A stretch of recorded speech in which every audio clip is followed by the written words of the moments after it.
All right, I think it is 10 o'clock on the hour. I have the honor of kicking off this August 26th, 2025 Talk About It Tuesday. We're going to jump right into it. We have some other things, points of business. Laura's lovely visage is here with us to talk about training updates after. Hello. After, but we're gonna toss it to Sarah Wander from DataMark to talk about the quarterly updates that DataMark has released.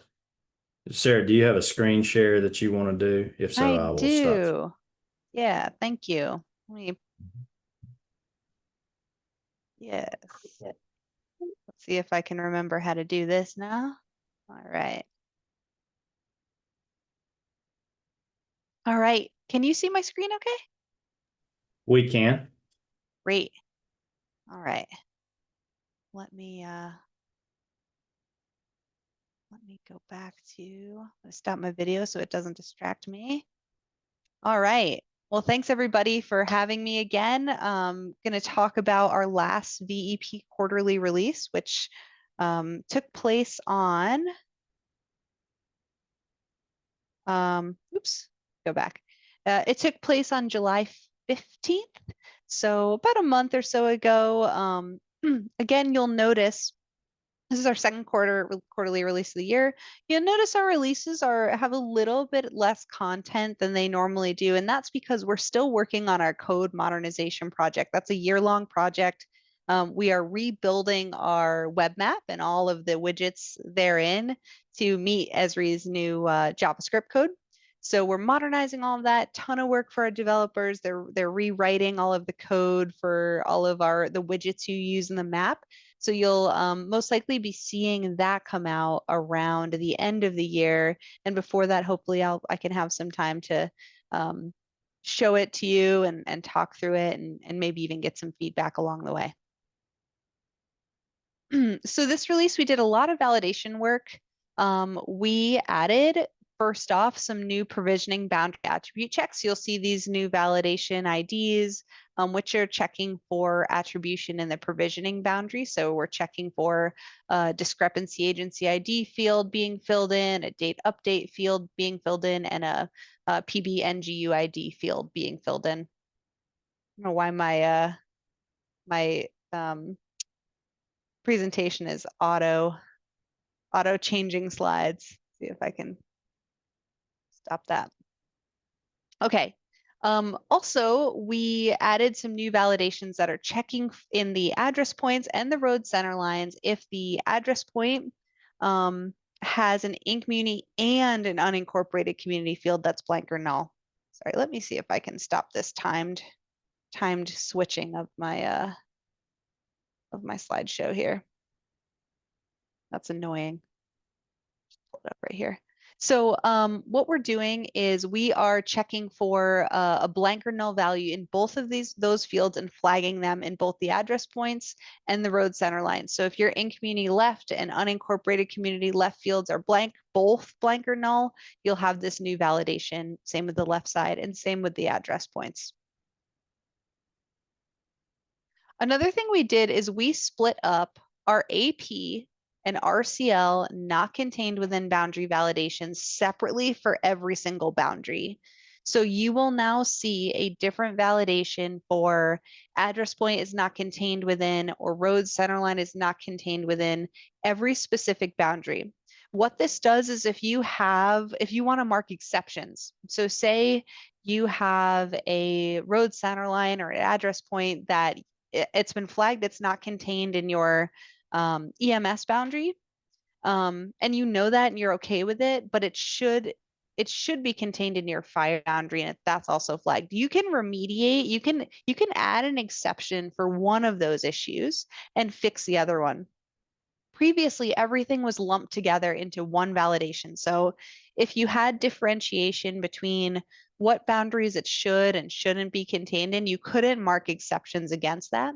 So now you can mark exceptions exactly against where a road center line or address point should or should not be contained within. If you had exceptions marked previously, you will probably need to go back Hey, for Val Sarah, 61. Yeah. Sarah, I don't know if it's anybody else, but we're only getting about every other word at this point. Uh-oh. Is anybody else? missing some of what she's saying, or is it just us here at the office?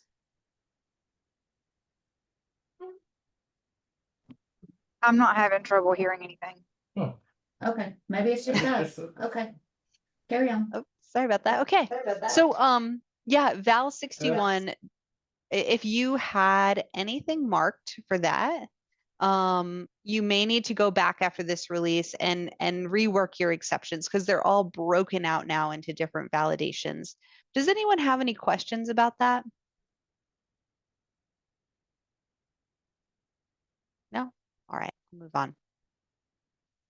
So these are, and again, I apologize for from the slides looking like this. It's got a time setting on it, and that's distracting. It keeps changing. So these are the boundary checks that we're now checking AP contained within and RCL contained within. If you have them loaded into your VEP instance. If you don't have animal control or Coast Guard or Forest Service or poison control, which a lot of people don't have loaded in, these will not be flagged, so don't worry.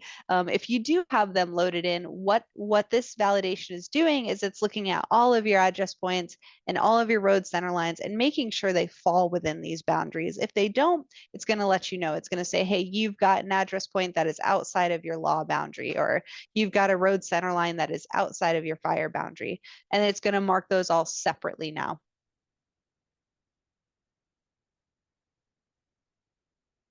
We also updated some of the logic for our snap points. For RCL is not snapped to a boundary.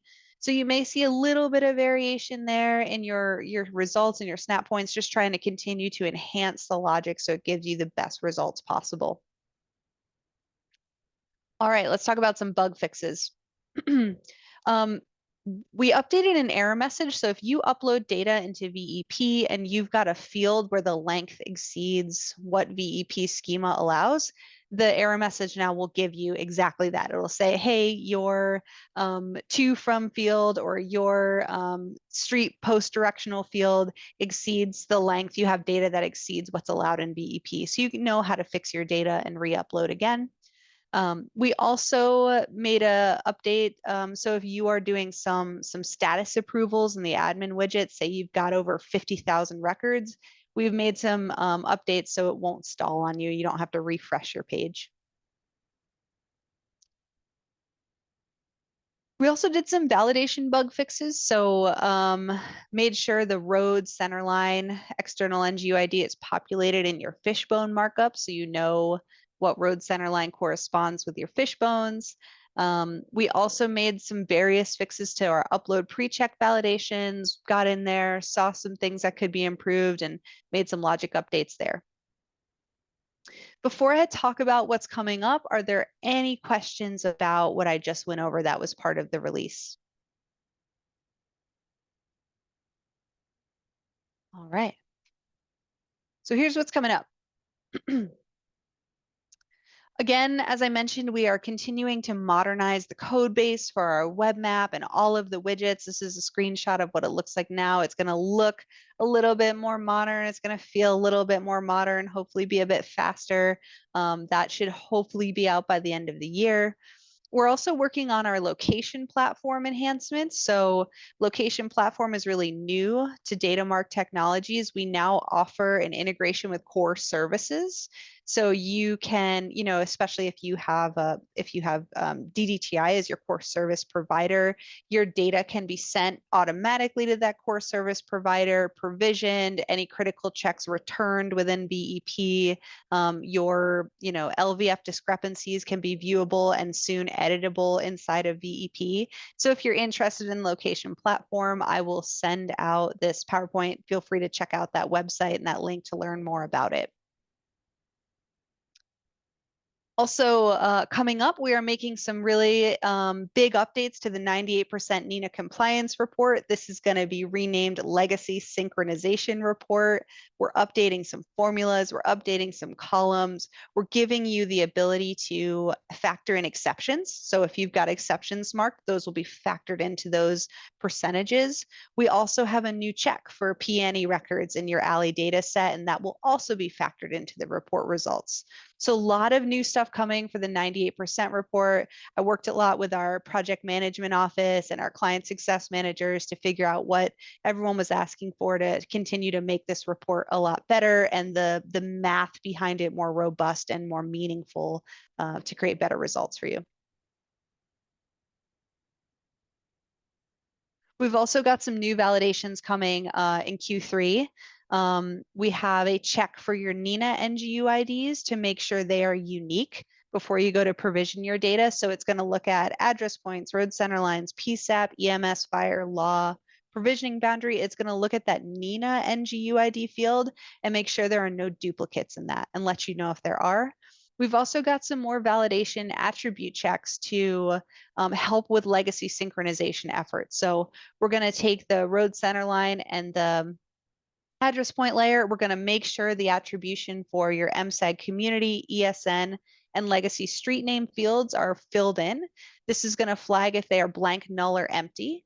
And we're also going to check the analogous fields in ALI and MSAG to make sure your street name, community, and ESN fields are filled in with attribution. If they're not, it makes synchronization really hard.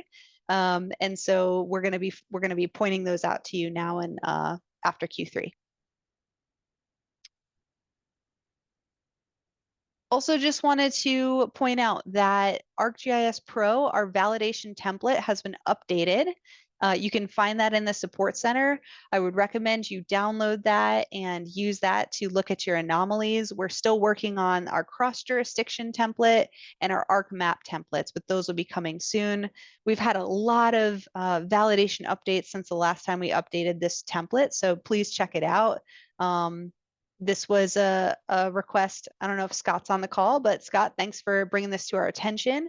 And we'll try to get on a better cadence of updating this template as we update our validations. We've added a lot of validations. We want to make sure that when you pull your data in, you can see all of the different ones broken out. All right. With that, are there any questions?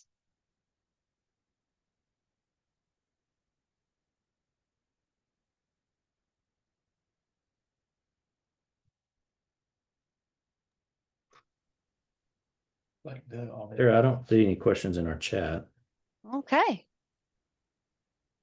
Well, thank you so much for letting me present and share what we've got. If you have any thoughts or anything you'd like to chat about, please feel free to reach out, put a ticket in the support center, reach out to Anderson, let him know he can get a hold of me, whatever you need.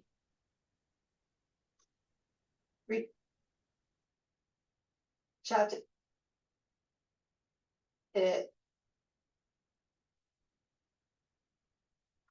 Anderson.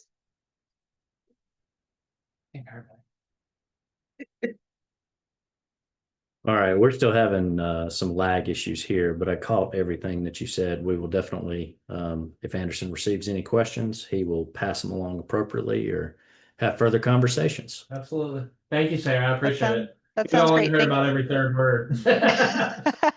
Well, sorry about that. Have a great rest of No, your day. it's on our end. It says.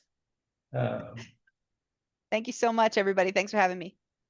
Thanks, Sarah. Thanks, Sarah.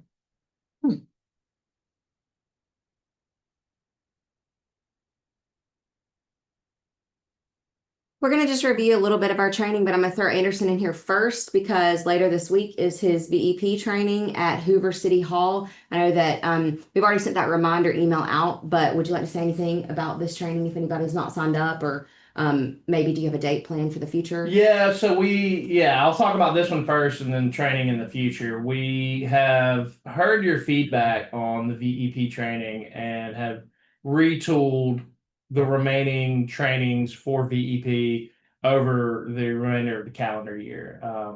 If you have attended a previous VEP training this year, the gist of the training was get to know VEP, how to interact with the software, how to upload, validate, aggregate, all the key buzzwords you've heard me say with my time here. What this training is specific to folks who have participated in the digital GIS data remediation project and have received their client verified products back from DATAMARK. We would find it highly preferable that you have a laptop with ArcMap or Arc Pro loaded when you come to the training, but we can work around that if you don't have that. But a critical component of this training is to have received your client verified products. And what we're going to do over the course of 2 days is teach you what those products are and then how to engage with them and remediate the remaining anomalies in your GIS data set to meet the in-digital data requirements.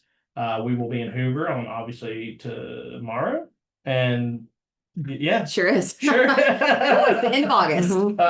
And we will have training in September. That date was tied down, but we've had some potential conflicts introduced, but we are still looking to have that sometime in September in the southern part of the state, and then in October in the northern part of the state, and then potentially in November here in Montgomery. So if you are not able to make this Hoover training, do not fret. We will have one come near you soon, I promise. And again, if you are unable to make this training or do not have ArcMap or have not gotten your client verifies, reach out to me and I will explain any and all of those things to you and how to get those. Thank you. Mm-hmm. Next, we are going to talk just a little bit about our emergency medical dispatch course that we will be having in November. I know that that has been something on the calendar, and we've been looking forward to this updated version of the course. And so our first course, the second edition, will be November 10th and 11th in Orange Beach. Just want to talk a little bit about the details. We will open registration for this class next week. This is going to look a lot different than it has in the past. And for this particular class, it will likely be different than the future. So we will go over that. We're going to have a talk about it Tuesday. I can't remember when it is. We have it on the calendar sometime in the next couple months for Daniel and I to go over the new book and some more processes. But for this class, we will be having registration through My Alabama on the same link that you register for any other class that we host. We will have a very large class. We have multiple instructors that will be assisting, but one of the major changes is this will not be a 3-day in-person. 2 of the days will be in person, which are those 2 dates listed. The first day, the first 2 modules of the course will be done through a class on Virtual Academy online. And because of that, we have some deadlines for your prerequisites. As you know, likely all of you who are here know that the prerequisites are a valid 40-hour PST certification and a CPR certification. We are accepting TCPR, tele-CPR, as the CPR prerequisite. There is a course on Virtual Academy, American Heart Association, and American Red Cross. But we will have a deadline for these the prerequisite documentation to be submitted, and that will be 1 month prior to the class. That will be October 10th. And the reason for that is because you have to have time to watch your online portion and pass that test prior to attending. Additionally, because of some of the new what's the word I'm looking for? I'm losing it. New Festivities. Sure. We'll go with festivities in the class, meaning we will have a simulation app that you will have access to practice these calls as realistically as possible. We hope it's not festive, but because of that, you're going to have to get logged into that app and all of the other things. So we don't want anybody scrambling when we get to the class on November 10th. We want to be able to dive right in and start that in person. So we will have a deadline of October 10th.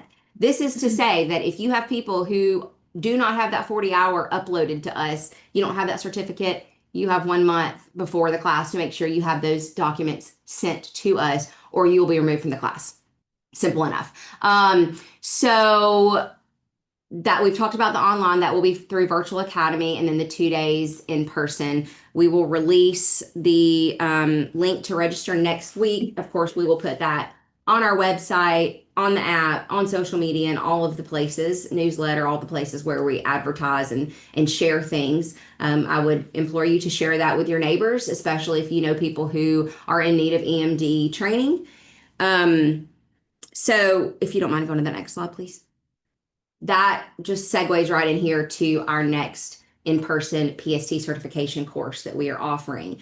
I say last chance there because this class is the last in-person class we will offer prior to the November 10th EMD course. And this will give you an opportunity by finishing October 3rd to have your certificate by the 10th to us. And because it's a class we offer, we will also be able to see that those grades were passed if you don't physically have that certificate. So that will be the caveat there on the upload. That will be at our office here at the board, September 29th through October 3rd. And it is available to primary and secondary PSAPs. I will say this is probably the last in-person class that we will be offering till maybe December. So if you have anyone who needs to be certified, whether it is for this EMD course or just their new employees, anything like that, take advantage of this opportunity and sign up. Same registration as you sign up for everything. And just, you don't have to go back on the slide, but back to the EMD really quickly. When you register for that EMD course, you will receive an email saying you've been registered. You will then receive a follow-up email from Jessie, and she'll give you a list of what you need to send, when to send it. We'll include a link to the hotel that has a discount code for anybody who is needing to stay overnight in Orange Beach. So just be prepared. It will be a multi-step process because of it being new and different. Thank you. Next, I'm going in order of the calendar. We have, and Digital will be hosting Vesta user training in Talladega, and it will be September 22nd and 23rd, 2 3-hour sessions per day. So 4 total, all the same session. So this hopefully can catch different shifts. If you have not registered, there are quite a few spots left open. Melissa Carpenter will be leading that. So if you have questions about the training, you can email her or you can email Daniel or myself about it. Same registration link, 3-hour CEUs. And I think this might be the last one we have of this before the end of the year, I think. Go ahead. I'm sorry. You may have led with this, but I think it bears exaggeration or whatever. Festivities. Not festivity. It's not that time of year yet. But like these are repeat sessions. Yes. Like don't attend all 12 hours. I was like 3 times 4. Yeah. Okay. We're trying to math over here on Tuesday. I haven't had enough coffee for to do math. But anyway, I just be aware that these are distinctly different repetitive sessions. I think I just made that more confusing by what I All sessions are identical. So you pick Yes. a morning or an afternoon on one of the days. Thank you.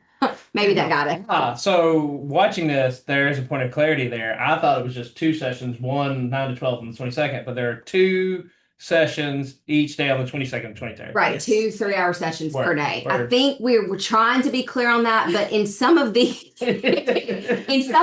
Clear as mud. yeah, clear as mud. Some of these, and just same as his VEP Right. flyer, it's very difficult sometimes for us to relay the exact information we're trying to say. So tune in to talk about it Tuesday so you can be more confused and then maybe get the real thing, what you need out of it. You have 4 opportunities to attend 1 3-hour training. That's it. But- I'm going to put him on making our flyers from now on. Good luck, everybody. But in the Yeah. in the registration, it's more clear Correct. because you choose which one. Yes. You want to attend. When you register, there will be an opening time or beginning time, so you will know which class you are registering for. Thank you, Daniel. Fancy Village. Yes, it does. Okay, so we do have a crisis call training for communication centers October 28th and 29th in Escambia County. I believe one of them is full, the other has a few spots left. I think this is our last class of this one before the end of the calendar year. So if you have not registered, I highly recommend it. The class is incredible. I had the opportunity to attend the International CIT conference a couple weeks ago, and I really got a lot more from it than I went in thinking I would get. And so I'm real excited to share this class and do some more training for these types of calls. A lot of people ask when I go in the center, for calls or classes like this, because they deal with these callers and just really are not as familiar as they feel like they should be or don't feel as confident taking them. So we want to provide that. But this class does have a max for 18, so it does have limited seating. Hope you're able to get in. If you would like this class in your area, I will happily bring it to you if you could reach out to me and let me know. We have a great partnership with NAMI and those instructors, and And they're very open and provide a lot of dates available. So I'd love to help if we're able to bring it to you and you're not able to attend this one. Next, please. Okay, this is the Level Up training, Level Up 911 class that Charles Hedgepeth will be teaching emotional and social intelligence. If you attended our conference in, I want to say last year, but it was not last year. It was in fact 2025. But our 2025 user conference in Birmingham, he did a little snippet of this class and fantastic feedback. So many people are interested in this. And I will say that, again, when I went to the CIT conference and hearing some of the speakers there, a reminder of the people sitting in the seat and how desperately every person sitting in the seat needs to be able to work on having this balance and taking care of yourself and navigating work life balance and all of those things. And this class is fantastic for that. You will really enjoy it. Level Up never lets us down. They're fantastic. So that's November 3rd and 5th, the same class, 2 different days in 2 different locations. So November 3rd will be at Tuscaloosa 911 and November 5th will be Baldwin 911. Please note that was originally going to be in Mobile, but the location that we secured didn't have the setup we needed. So we moved it to Baldwin, still wanting to keep it in the south side, in the south end of the state. So so those classes, November 3rd and 5th, will be the last of the one-day classes that we have scheduled before the end of the calendar year, to gain your CEUs or just to get out and network and be in an in-class setting. So take advantage if you're able, please. And lastly, we have the NINA CTO course, November 17th through 19th. This was the class we had scheduled in June or July. We rescheduled it and moved it to Birmingham. And we have had, in our little request page on our My Alabama, a lot of people requesting this. So if you're one of those or you need a CTO in your center, take advantage of this class while it's being offered for free, because it is quite expensive to send someone to it. And we are very happy to offer that to you guys so you can fill your centers with people who are doing good training to help with your staffing. I think that's it. You want to talk about Grant Cycle 10? I think I'm going to kick that to you, Mr. Brown. Just a reminder for all of the districts that applied for Grant Cycle 10 back in 2024. We have opened up and re-engaged with all 31 of those ECDs. We have a deadline of September 1st, that is Monday, for a response to an online survey that was sent out, as well as updated pricing from vendors. Same scope of the applications that were submitted in 2024, but we do know and understand that those quotes had expiration dates and prices do change. So I think I've gotten a response from 25 of the 31. If you applied for Grant Cycle 10 and you've for some reason not seen the 2 or 3 emails that I have sent out, please give us a call and let us know one way or another. If we do not hear from you by September 1st, we will automatically withdraw you from Grant Cycle 10. Anything else, boss? That cover it? I think that's good. A couple reminders. Remember, we do have our reimbursement programs, the Legacy 911 cost reimbursement for legacy services, whether they be database services or otherwise, that may still be on your bills, due by the 10th of each month to be paid out at the end of those months. We're running short on the number of opportunities for the year to be able to participate in that. So if you have not participated yet, please submit your past due. 4 more times. 4 more times, I think. Yeah. Please submit your past due quarters. If you have any questions about that process, or if for some reason you've never participated in and you're just not sure if you have legacy costs, contact Michelle or I, and we're happy to look over the bills and just see if there's anything on there. You will only be able to submit for this fiscal year's program, but we'd love to get everybody participating and get this dollar for dollar reimbursement. Yes, ma'am. Were you done on that? I'm done on that. Okay, I do want to add something for that. Absolutely. So, you've heard me say this before, you'll hear me say it many times over. We still want the submission of your bills if you begin to get credits or it changes. We are most interested in changes to your bills or credits to your bills because there's a lot of work going on. Not really behind the scenes, but here at this office with testing within digital. Some of you are receiving test calls. I sent, I think it was Covington County last week, a shout out. They were great on their test calls, very professional, prompt, courteous, and had it down pat with the test callers. And as of this morning, I was on one. St. Clair Blunt, shout out to y'all, the 2 or 3 different operators that answered the phone. Fantastic customer service. So I just want to let you all know that.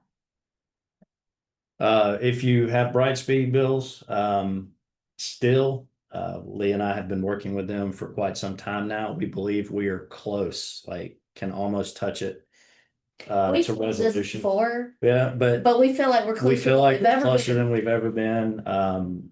Hopefully those districts that didn't have charges removed along the time frame of December 2023 to February 2024. Hopefully you will receive credits for those. And then we, as Leah said, need those bills because we need to work backwards with the reimbursements because we have held those reimbursements and we want to work backwards and make sure that we reimburse what is due to you. Otherwise you will get a credit from Brightspeed.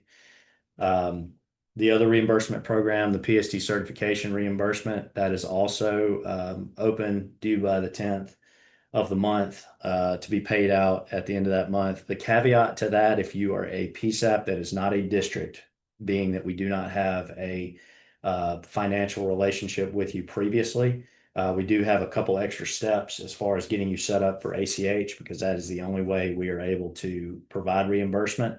It's not been a problem for mostly for the ones that we've dealt with. There's just a couple of cyclical steps that need to be done in order for us to set you up in our banking software to be able to refund or reimburse those costs. Again, that's course materials, shipping for said course materials, course fees for either in-person or online courses, and it only pertains to the basic 40-hour PST certification.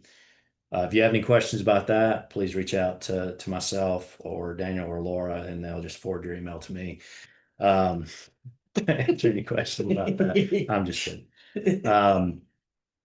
Upload, validate, and aggregate your GIS data. I'm gonna let Anderson chime in a little bit, but it is more important than ever that you provide updated data to be aggregated into the statewide GIS data set.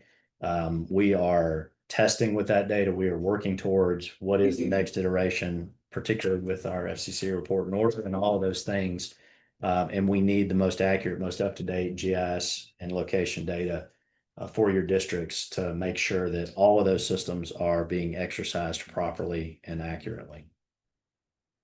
Yeah, thanks, Adam. That's a good segue into talking about as we're sitting here listening to Adam talk. I realized, I get sometimes lost in the forest of the trees about the digital data remediation project and what it is and what it means to you guys, right? And digital is building out their NG core services to ride on Engine. And I've long said that if Engine is the vehicle, GIS is the engine that powers that vehicle. And now more than ever, that statement is it's always been true. I guess now more than ever, it's more impactful. And we are aiming for the end of this year to have every single district, all 85 districts statewide, meet the digital GIS data requirements for provisioning your GIS data to core services.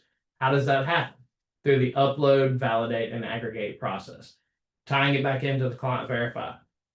When you when DATAMARK completes your GIS data remediation project, your data may or may not meet the digital data requirements. The client verify portion of that is what is your responsibility to take the remediated data and finish up with the locally authoritative knowledge of what DATAMARK could not resolve. And so It is incumbent upon every district to meet those digital data requirements for GIS provisioning to NG 911 core services. And the way that you do that is to upload, validate, and aggregate your GIS data to the state board DEP aggregated instance. Anything I missed there? Hope not. I don't either. I'm getting good at saying those words though. It's good. It's your job. Should, because you need them, don't you? Okay. You did. Oh, you did miss a segue for the other box that's on there about hiring GIS. Yes, we have finalized our job description for a GIS position in this office and be looking for that posting this week. You tell me, Mr. Yes, this Program week. This Manager. week. This week. We will have that posting this week. We're happy to advertise any job openings that you have. And if you're on here and you're looking for jobs, not that we want to get into pulling from here to there or whatnot, but there are opportunities. We do advertise those periodically, and we're happy to do it at all times. Just let Michelle know. In addition, it's not on here. If you do not receive our newsletter or you are not following us on social media, please do that. Sign up for the newsletter. I believe you can find that information on the website. And then our social media handles are at the bottom of these slides and pretty much everywhere on our website. Please follow us. That we try to post information on all those different platforms to hit as many people by scattering that information as possible, because we know that everybody gets information from different platforms. So do that so you can be informed. And if you have any questions, we're here to answer them. I have a couple of things to add about involvement as well. For those of you that are engaged with My Alabama, you may see at the ECD or ECD level, your distributions are also there now. Our payments to ECDs, whether it's grant, reimbursement, population, or baseline distributions. I've worked back through 3 years, and Daniel, I did have a kerfluffle with November of 2025 or 2024 and fix that. But Daniel has been able to connect the platform to my spreadsheets. So you should be able to find that there too, just in case you're interested. That kind of leads me into several of you asked last month, and this has since been sent out, what your make whole or your baseline is. So that will become more and more important to you as we look to the new distribution methodology that will start in the next fiscal year, since Act 2025-376 will take effect on October 1st. So keep that in mind. Those make whole letters, if you will, went out to you all last week or the week prior, maybe 3 weeks ago. I'm not real sure. And for those of you that are in the budgeting process, like me, and just got finished a week or so ago with your personnel budget and benefits budget, local government health insurance board voted to increase the premium. So just be aware that it's a 4.75, I think, % increase. So if you had already solidified that, you might need to change it.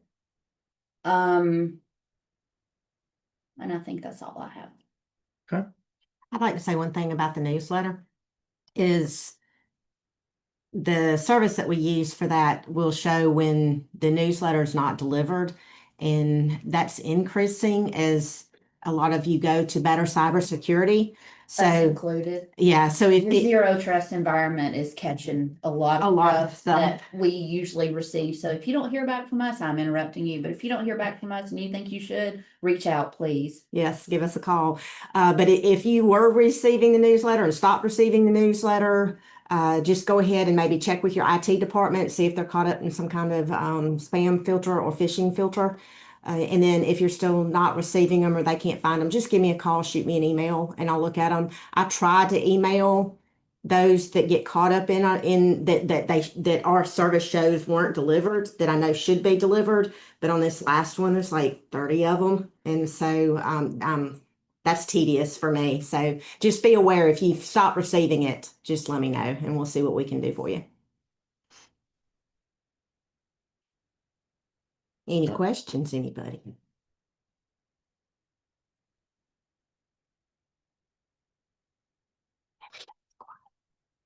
All right. Well, thank you guys for joining us. Hope you learned something about the VEP software and the updates that were made this past July. Hopefully something in there piqued your interest and is helpful to you. Also, make sure that you go take a gander at our training registration link and get some folks signed up. And if you need anything, we're here. Please reach out. See ya. Thanks, Hi, guys. everybody.